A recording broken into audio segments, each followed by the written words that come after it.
오늘 누가복음 5장 1절에서부터 11절에 있는 이 말씀, 유명한 말씀 가운데 한 구절인데 10절에 있는 말씀, 무서워 말라 이제 후로는 내가 사람을 취하리라. 이 말씀을 의지로 해서요, 내가 사람을 취하리라, 내가 사람을 취하리라 라는 말씀의 제목으로 오전 예배 시간, 주일 오전 예배 시간 은혜 나도록 하겠습니다. 네가 누구를 취한다고요? 사람을 취하리라. 사람을 취하리라. 다른 말로 하게 되면 사람을 낚는 어부가 되게 하겠다라고 예수님께서 약속하신 그런 말씀이에요. 이 본문의 말씀은 예수님께서 베드로와 다른 제자들을 일명 부르신, 그의 제자로 부르신 그런 말씀들인데요. 이 말씀은 마태복음과 마가복음에도 기록되어 있습니다. 그렇지만 누가복음의 오늘 본문의 말씀에는 어떻게 이 제자들을 부렸는지를 비교적 상세하게 설명을 하고 있습니다. 특히 베드로를, 수제자였던 베드로를 예수님께서 어떻게 그의 제자로 부르셨는지를 잘 알 수 있는 그런 말씀이에요. 오늘은 이 말씀을 통하여서 은혜를 나누고자 합니다.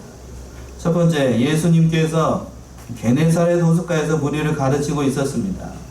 먼저 한번 1절 한번 읽어보시겠어요? 1절. 우리가 옹이하여 하나님의 말씀을 들을새 예수는 게네사렛 호숫가에 서서 예수님께서 게네사렛 호숫가에 서가지고 무리들을 가르치고 계셨어요. 1절에서 얘기하고 있는 그 게네사렛 호수는 갈릴리 호수를 가리키는 겁니다. 갈릴리 호수.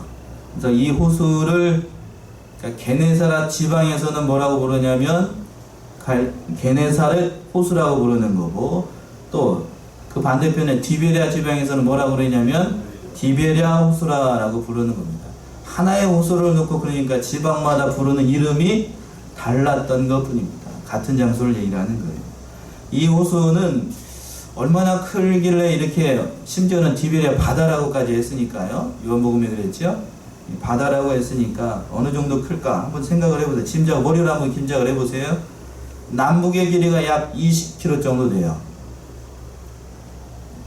남북으로 길이가 20km, 그리고 긴 쪽으로 동서의 길이는 어느 정도냐면 약 12km 정도 됩니다. 남북으로 20km고 동서로 12km니까 큰 호수예요, 작은 호수예요? 제법 큰 호수입니다. 큰 호수예요, 큰 호수. 면적이, 그러니까 총 면적이 약 144제곱킬로미터 정도라고 하니까 제법 큰 호수입니다. 유대 지방을 그 인공위성으로 딱 찍게 되면 이 호수가, 물로 잠긴 호수가 두 개가 나오는데, 하나는 갈릴리 호수고 다른 하나는 바다라고 얘기하는, 무슨 바다? 사해 바다가 나와요. 그러니까 인공위성에서 찍힐 정도의 호수니까 굉장히 큰 호수예요. 큰 호수입니다. 우리나라 인공위성으로 찍어도 그만한 호수가 있더라 없더라? 없어요. 제법 큰 호수였습니다. 그래서 이 호수는 북쪽에 헬몬산이라고 하는 그 산이 있어요. 만년설이 있는 그런 산인데, 거기서부터 빙하가 녹아가지고 맑은 물이 흐르고, 또 갈릴리 그 호수 주변에 온천수가 있어요. 온천수.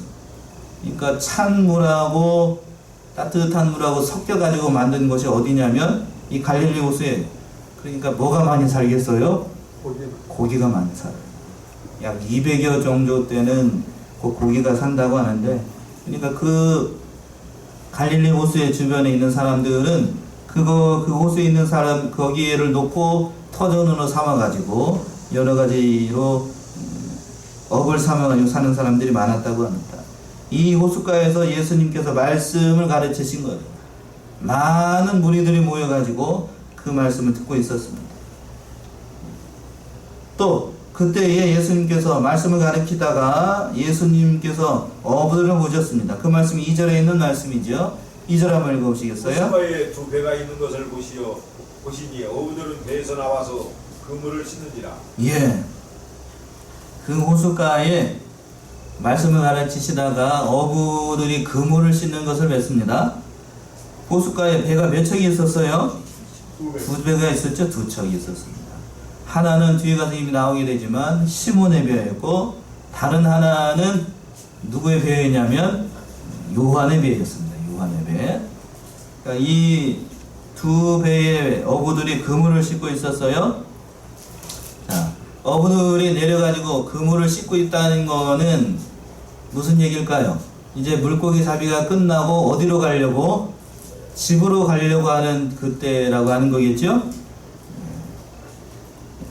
그런데 그물을 싣고 있는 이 시점이 참 중요한데, 물고기를 잡고서 그물을 씻었겠어요? 잡지 못하고 그물을 씻었겠어요? 듣지 못하고. 그냥 건성으로 읽지 않았구나. 너만 읽은 것 같아. 그물에 고기를 한 마리도 못 잡고 빈 그물을 싣고 있으니 이 베드로와 야고보와 요한이 마음이 아닐 거예요. 속이 많이 상했겠죠. 그때 예수님께서 베드로에게 다가가셔가지고 얘기를 하는 겁니다. 이때 심정이 어떠했을지 해본 사람만 알아요. 해본 사람. 밤새서 무슨 일을 했는데 아무런 소득이 없었을 때에 누군가가 와서 얘기를 하는 거예요. 그때 예수님께서 그 시몬 베드로의 배에 딱 올라가지고 육지에서 좀 뛰어라고 청을 합니다. 그 말씀이 3절에 있는 말씀이죠. 3절 한번 읽어보세요. 예수께서 한 배에 오르시니 그 배는 시몬의 배라 육지에서 조금 뛰기를 정하시고 앉으사 배에서 무리를 가르치시더니. 예, 이때 예수님께서 그물 싣고 있는 그 시몬의 배에 올라가지고 육지에서 조금 뛰기를 청한 겁니다. 밤새도록 뭐를 잡지 못했다고요? 이게 중요해요. 고기 한 마리도 못 잡았어요. 빈 그물 싣고 있는 베드로에게 예수님께서 어떻게 보면 당돌한 요청을 한 거예요. 이걸 선뜻 순종하기가 참 쉬운 게 아닙니다. 한 마리도 못 잡았어요. 밤새도록 수고했는데 한 마리도 못 잡았는데, 이때 예수님의 나이가 30이니까요. 약관의 나이, 약관이 아닌 30이니까, 베드로는 그때 나이가 뭐 학자들 얘기로는 얘기가 여러 가지로 얘기하면 50이 넘는 나이였다고 생각을 합니다.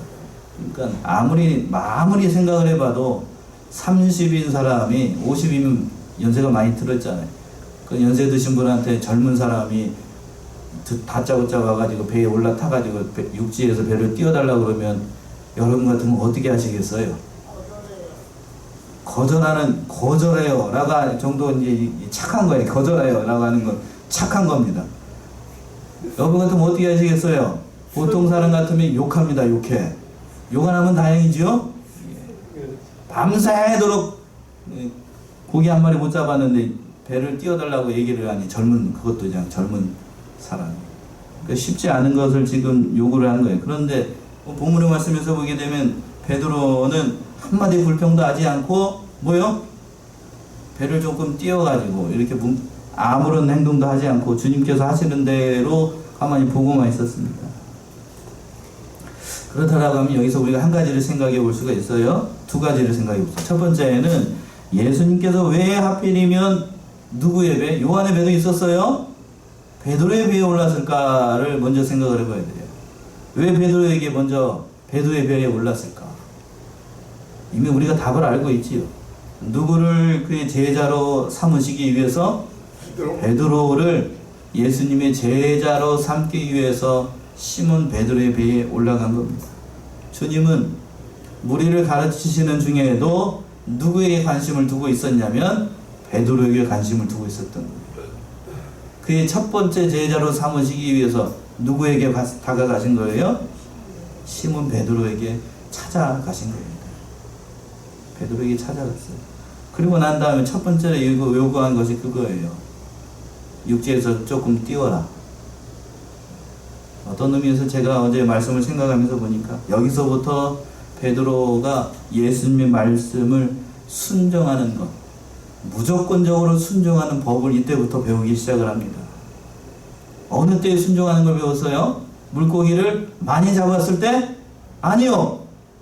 한 마리도 못 잡아가지고 속이 상할 대로 상했을 때에 그 예수님의 말씀에 순종하는 법을 그때부터 그 베드로가 배우기 시작을 합니다. 요 사실 중에 요 사실. 잘 됐을 때 순종하는 게 아니고 어떻게 됐을 때? 안 됐을 때 순종하는 게 진짜 순종이에요. 그걸 이제 베드로가 처음 모르겠어요. 어떤 의도에서 베드로가 이걸 이렇게 했는지 모르겠지만 아마 제가 이 성경을 연구하면서 보니까 그 전부터 예수님에 대한 소문을 이 베드로가 들었던 것 같아요. 요한복음에서 보게 되면 이 시몬 베드로보다 먼저 예수님을 알고 시몬 자기 형이에요. 시몬에게 예수님에 대해서 알려준 것이 누구였냐면 그의 동생 누구?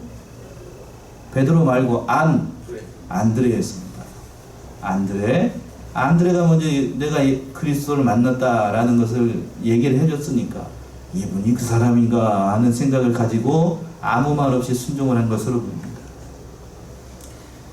뭐 이렇게 얘기를 했지만 베드로 사람인지라 예수님께서 처음 그의 배에 올라가지고 복음을 증거한다고 했을 때, 하나님의 말씀을 증거한다고 했을 때 처음에는 속이 많이 상했을 겁니다. 사람이기 때문에요.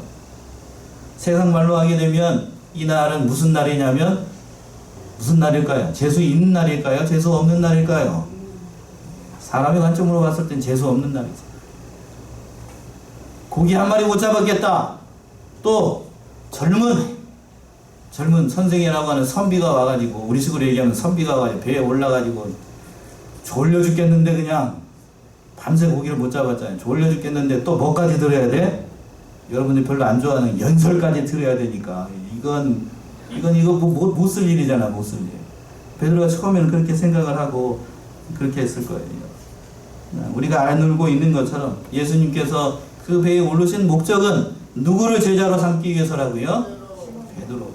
시몬 베드로를 제자로 삼기 위해서 처음부터 예수님 분명한 뜻을 가지고 시몬 베드로의 배에 올랐던 거예요. 만약 예수님께서 그냥 아무런 생각이 없이 시몬 베드로의 배에 올랐다라고 하면 베드로에게 올라갈 이유가 없지요. 왜냐하면 2절에서 얘기한 것처럼, 제가 또 본문에서 말씀에서 얘기한 것처럼 시몬 베드로 배 말고도 다른 배가 있었어요. 그게 누구의 배라고요? 예, 그래, 요한의 배였어요. 너만 듣고 있는 것 같아. 요한의 배였어요. 요한의 배. 요한은, 이 사도 요한은 예수님하고 인척 관계에 인척. 마리아의 누이 동생의 아들이 2명이 있었는데 그게 누군? 예수님의 제자가 되는데, 한 사람은 사도 요한이고 다른 한 사람은 사도 누구? 바울이 아니고 야고보 세베대의 아들 야고보라고 그러잖아요. 두 사람이 사도 요한과 사도 야고보가 예수님의 제자가 됩니다. 어디에 되어 있지요? 요한복음 19장 25절 한번 보세요. 19장 25절.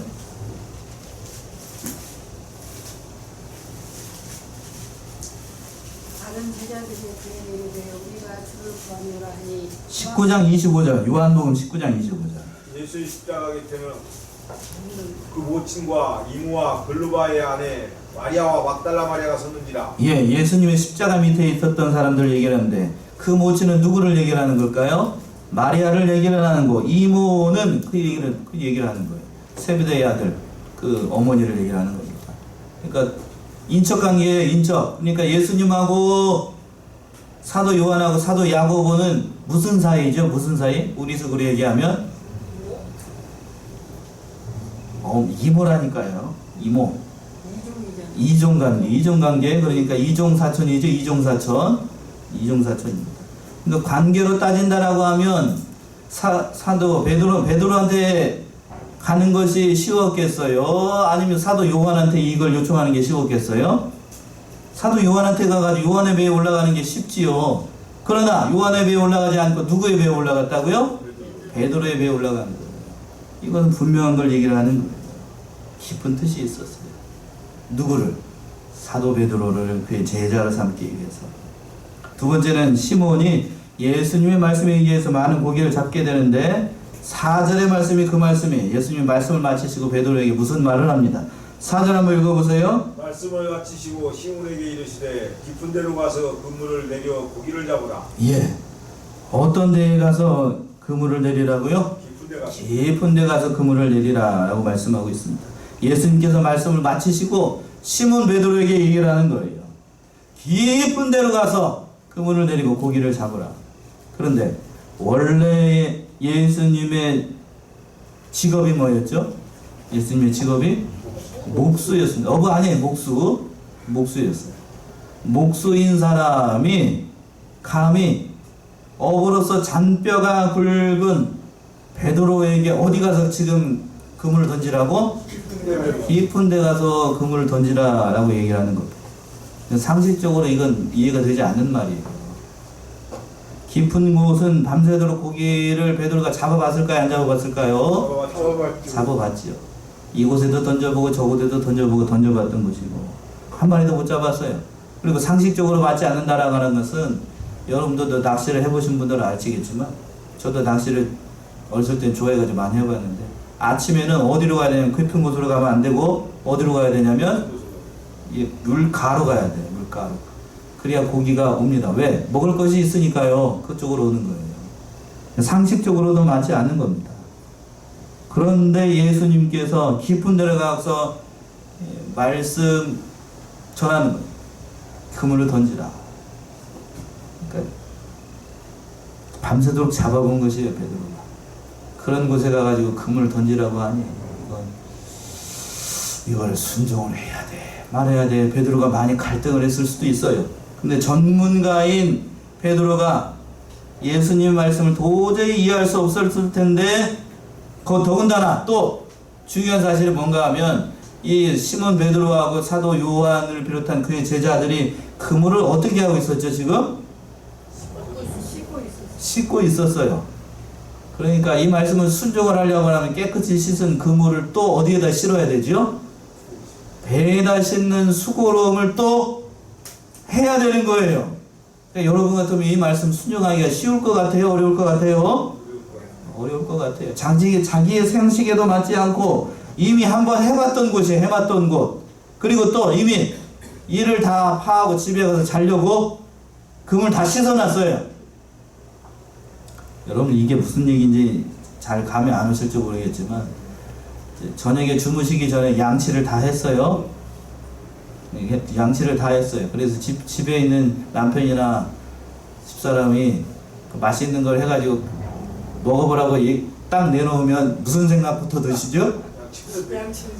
방금 뭐를 했는데?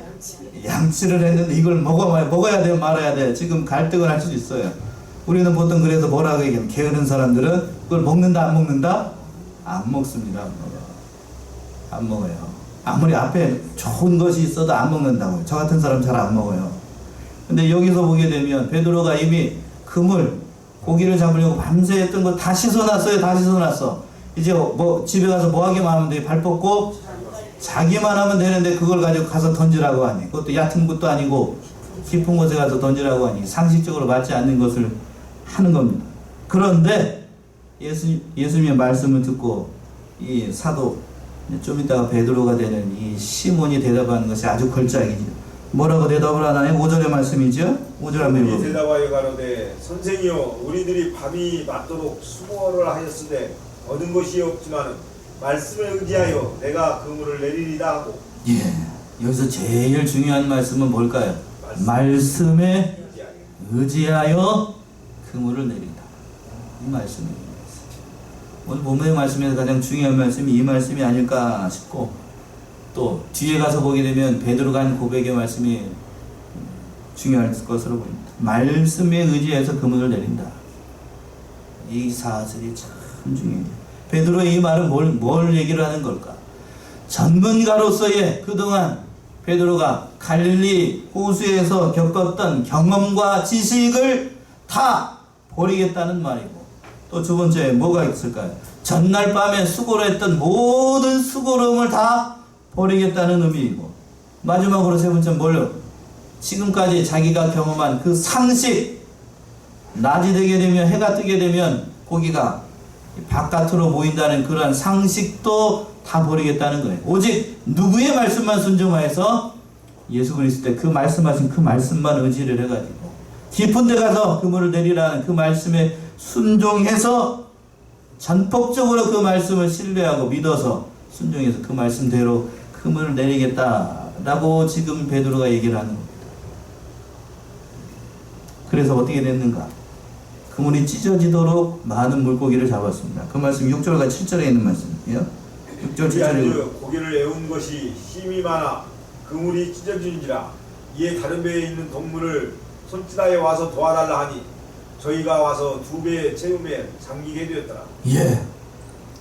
시몬이 예수님의 말씀에 순종해가지고 그물을 던지자 고기가 애운 것이 심히 많아져가지고 뭐가 찢어질 정도로 그물이 찢어질 정도로 많은 물고기를 잡았어요. 밤새도록 한 마리도 잡지 못했는데 그물이 찢어질 정도로 잡았으니까 굉장히 많은 물고기를 잡았다는 것을 알 수 있지요. 그래서 다른 동료들, 아마 옆에 있었던 이 야고보와 요한도 불렀던 것 같고 다른 동료들도 와서 손짓을 해가지고 도와달라고 얘기를 했습니다. 그래서 2배에 채웠는데 배가 쑥 가라앉을 정도로 많은 물고기를 잡았어요. 예수님께서 이것을 통하여서, 이 기적을 통하여서 예수님께서 이 땅에 오신 메시아 그리스도라는 사실을 보여준 겁니다. 보여준 거. 근데 여기서 중요한 거는 마지막 3번째 말씀인데 이것을 통하여서 모든 제자들이, 그의 제자들이 예수님을 쫓아가게 되는데요. 그래서 베드로가 8절처럼 고백을 합니다. 8절 한번 읽어보세요. 시몬 베드로가 이를 보고 예수의 무릎 아래 엎드려 가로되 주여 나를 떠나소서 나는 죄인이소로이다 하니.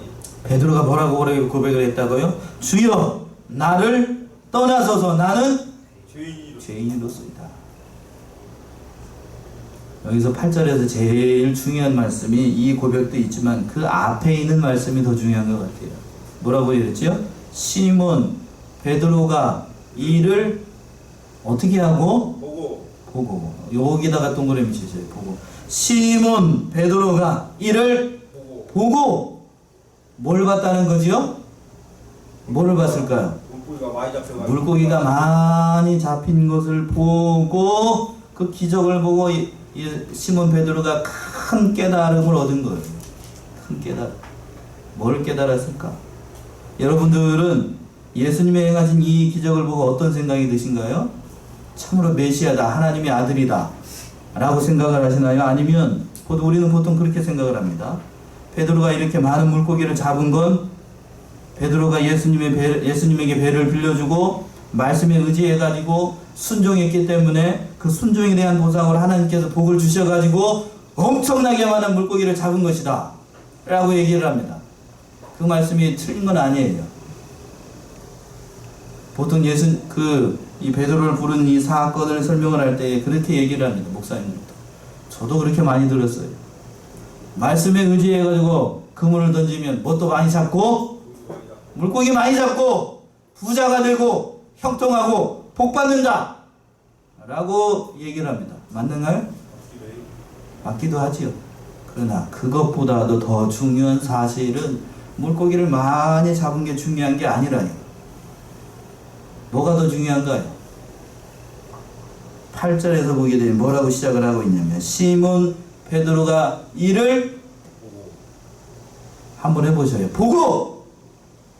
그걸 보고 2가지 사실을 깨달았어요. 뭘 깨달았나요? 예수님이 그리스도라는 사실을 깨달은 겁니다. 그랬지요? 주여 나를 어떻게 하소서? 떠나소서.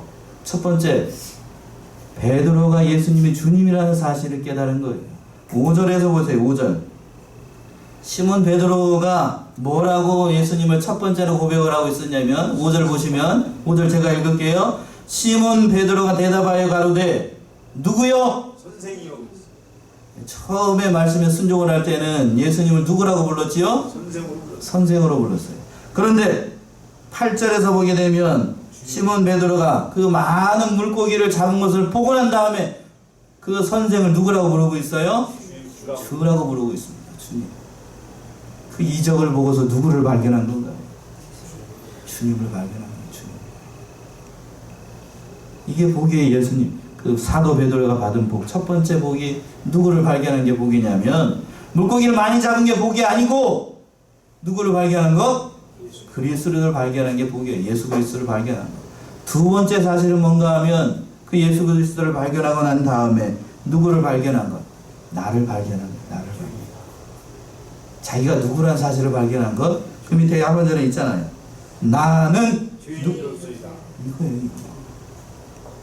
자신이 죄인이라는 사실, 그리스도를 발견하고 나니까 자기 자신이 예수님 앞에서 봤을 때에는 죄인이라는 사실을 깨달은 것, 이것이 베드로가 받은 복이에요. 복. 우리는 보통 그렇게 얘기를 합니다. 한국의 기독교가 기복신앙에 깊이 젖어 있어가지고 말씀에 순종하고 예수 하나님의 말씀에 순종하게 되면 그리스도의 말씀에 잘 따라가게 되면 복받습니다. 형통합니다. 잘 됩니다. 아들, 딸 많이 낳고 자식들이 형통하고 병나지 않고 뭐하고 잘 된다고 얘기해요. 그런 걸 보고 무슨 신앙이라고요? 기복신앙이라고 얘기해요. 그러나 오늘 사도 베드로는 그 물고기를 잡은 것을 보고 기뻐하지 않았어요. 기뻐하지 않았다고요. 기뻐하지 않고 그것을 보고 누구를 발견했냐면 그리스도를 발견해요. 이 사실이 중요합니다. 여러분들은 질문을 바꿔서 얘기하게 되면 하나님께서 복을 주셔가지고 예수님을 잘 믿고 하나님을 잘 섬기니까 하나님께서 형통의 복을 주셨어요. 그것을 통하여서 하나님을 발견했나요? 우리들을 보셔요. 잘 되고 형통하게 만들어졌더니 하나님을 발견했나요? 아니면 야, 잘 믿었더니 복 받네? 이걸 발견했나요? 이 베드로가 이 사실이 중요해요. 그리스도를 발견하고 하나님을 발견하는 게 중요한 겁니다. 잘된 것, 세상 가운데서 잘된 것, 그것 때문에 기뻐할 일이 아니고 그리스도를 발견하고 하나님을 발견하는 것이 첫 번째로 중요한 거고, 두 번째는 누구를 발견한 것? 자기 자신을 발견한 게 참으로 중요한 거예요. 참으로 중요한 거예요. 그러니까 이 사도 이 베드로가 이 사실을 알기 때문에 8절과 같이 고백을 하는 거예요. 주여, 나를 떠나서서 나는 죄인이로소이다. 이 엄청난 고백을 하는 겁니다. 그러니까 우리 자신들의 신앙을 좀 돌아봐야 됩니다. 하나님께서 잘 되게 해주셨더니, 형통하게 해주셨더니, 복받게 해주셨더니, 우리는 뭐냐면 그걸로 하나님을 발견하고 하나님 앞에 감사하는 것이 아니라 우리는 뭐 하는데 사용하더라? 죄 짓는데 사용하더라. 이거지요.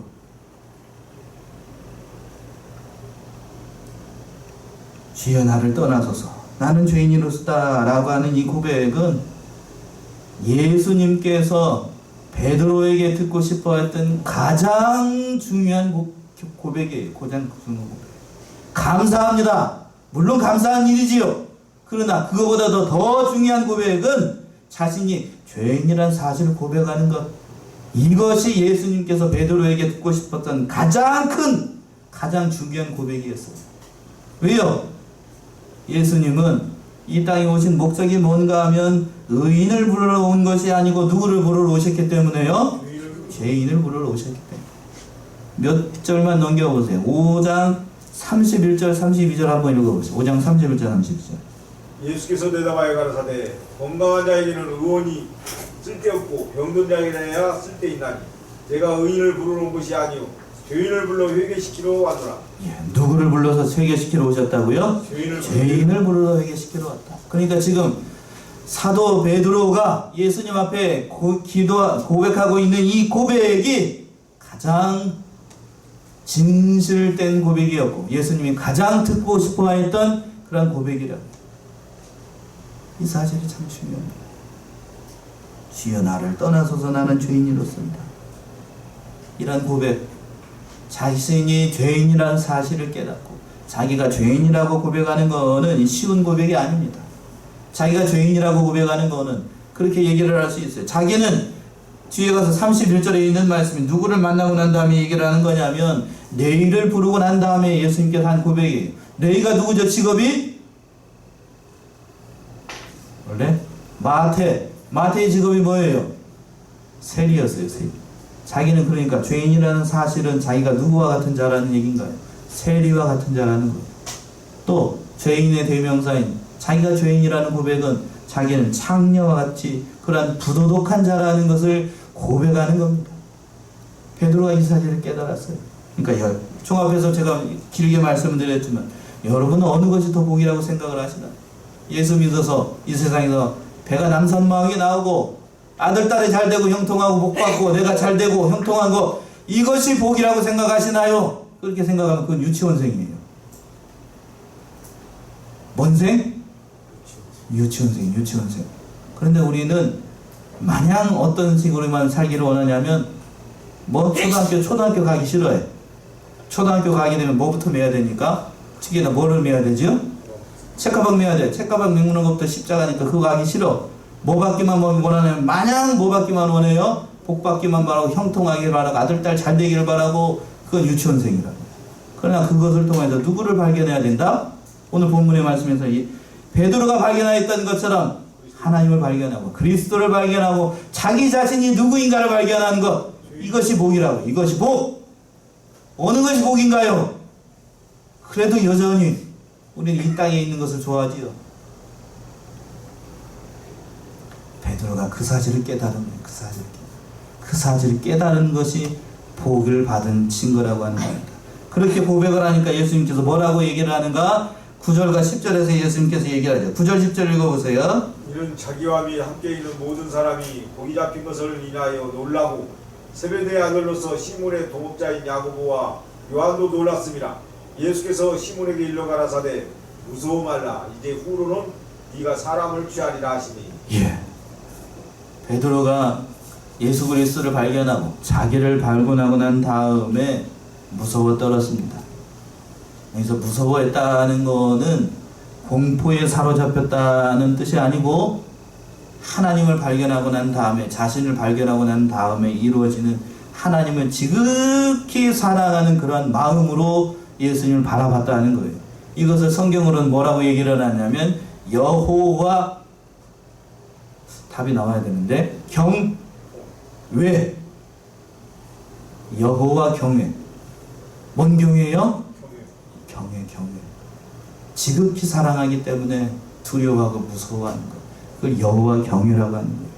지금 베드로가, 사도 베드로가 이 예수님 앞에 무서워하면서 떨고 있었던 것은 그 앞에 있는 분이 누구로 다 생각을 한 거예요? 메시아, 그리스도, 이 땅에 오신 그리스도로 베드로가 안 거예요. 그때부터 안 거. 그러니까 그 아는 것을 보시고 뭐라고 얘기를 하냐면 네가 이제부터 뭐를 낚는 사람, 사람을 취하는 그런 사람으로 삼겠다라고, 제자로 삼으시겠다고 예수님께서 말씀을 하신 겁니다. 그러고 난 다음에 예수님께서 마지막으로 말씀을 하시니까 모든 것을 다 버리고 그의 제자들이 예수님을 따라갑니다. 그 말씀이 11절에 있는 말씀이 11절. 저희가 베드로를 육지에 대고 모든 것을 버려두고 예수를 쫓으니라. 예, 예수님께 한마디로 얘기하면 그런 거예요. 물고기를 사도 베드로가 잡았지요? 베드로가 물고기를 잡았지만 돌려놓고 생각을 해보게 되면 자기가 물고기를 잡은 것이 아니라 베드로가 누구한테 잡힌 거예요? 지금? 예수님께 잡힌 겁니다. 잡혀가지고 모든 것을 버려두고 난 다음에 아낌없이 예수를 발견하고 자기를 발견하고 나니까 그 예수님이 가장 귀한 것으로 알고 사람을 낚는 어부, 그의 제자가 되어서 그 길을 걸어가게 됐습니다. 베드로의 관점에서 보게 되면 사람을 낚는 어부가 되겠다, 만들어주겠다라고 하는 예수님의 부르심은 참으로 꿈과 같은 얘기였어요. 이것이 과연 가능할까? 라고 생각을 했는데, 그러나 3년 후에 베드로가 여기에 부름받고 난 다음에 3년 동안 예수님으로부터 가르침을 받고 난 다음에 성령의 능력을 입어가지고 능히 이 일을 감당하는 아주 훌륭한 사도가 됩니다. 그런 훌륭한 사도가 되기까지는 많은 우여곡절이 있었지요. 그런데 사도행전에서 보게 되면 베드로가 한번 설교를 하자 몇 명이 회개를 하게 돌이키게 되냐면 몇 명이 돌이키지요? 3,000명이 한 번에 회개하고 돌이킵니다. 별로 안 궁금한 것 같으시겠지만 한번 찾아보시죠. 사도행전 2장 41절. 사도행전 2장 41절이요.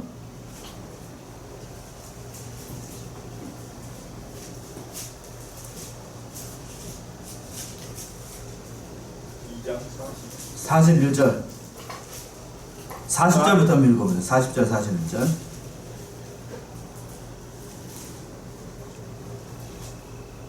(2장) 40절, 41절. 또 여러 말로 확증하여 하며 권하여 가로되 너희가 이 패역한 세대에서 구원을 받으라 하니 그 말을 받는 사람들은 세례를 받음에 이날에 제자의 수가 3천이나 더하더라. 몇 명이나 더 했다고요? 3,000명이나 됐어. 베드로가 한번 설교를 하자 청중이 몇 명이 회개를 한다고요? 3,000명이 회개를 합니다. 이런 능력 있는 사도가 됐어요. 이렇게 능력 있는 사도가 된 거는 예수님으로부터 많은 훈련을 받은 증거이고, 또 여보로서의 모든 삶은 끝내고, 이 사도행전에서 등장하고 있는 이런 베드로의 모습은 결국에는 베드로가 잘나서가 아니고 누구의 작품일까요? 예수님의 작품, 예수님의 작품. 예수님께서 십자가의 모든 대속을 이루시고 그의 제자로 삼으신 베드로에게 능력을 주셨기 때문에 베드로가 이와 같은 사명을 감당하게 된 겁니다. 오늘 내가 사람을 취하리라 라고 예수님께서 사랑하시는 그의 수제자였던 베드로를 부르고 그의 다른 제자들을 부르신 이 말씀을 통하여서 우리가 생각해 봐야 됩니다. 허다한 무리들, 많은 무리들이 그 게네사렛 호숫가에서 예수님의 가르침을 받았지만, 그리고 또 그 기적을 보았지만, 그 사람들이 예수님을 보고 주라고 고백을 하고 예수님의 제자가 된 거는 단지 몇 명이었었냐? 오늘 본문의 말씀에서 보게 되면 3명이었어요. 3명. 몇 명이었다고요? 많은 사람들은 그러니까 그 예수님을 보고 주님이라고 고백하지 않고 그의 제자의 길을 걸어가는 것을 원하지 않았어요. 우리 사랑하는 양문의 성도님들이 이 사실을 깊이 깨닫고 갈릴리에 있었던 수많은 구경꾼들이 되는 것이 아니라 우리는 누구가 되어야 되는가 하면 그리스도와 같이 그 사역에 동참하는 구경꾼이 아니라 그리스도의 뭐가 되어서 제자가 되고 동역자가 되어서 그 일을 감당해야 됩니다. 여러분들은 어떻게 하시겠어요? 마지막으로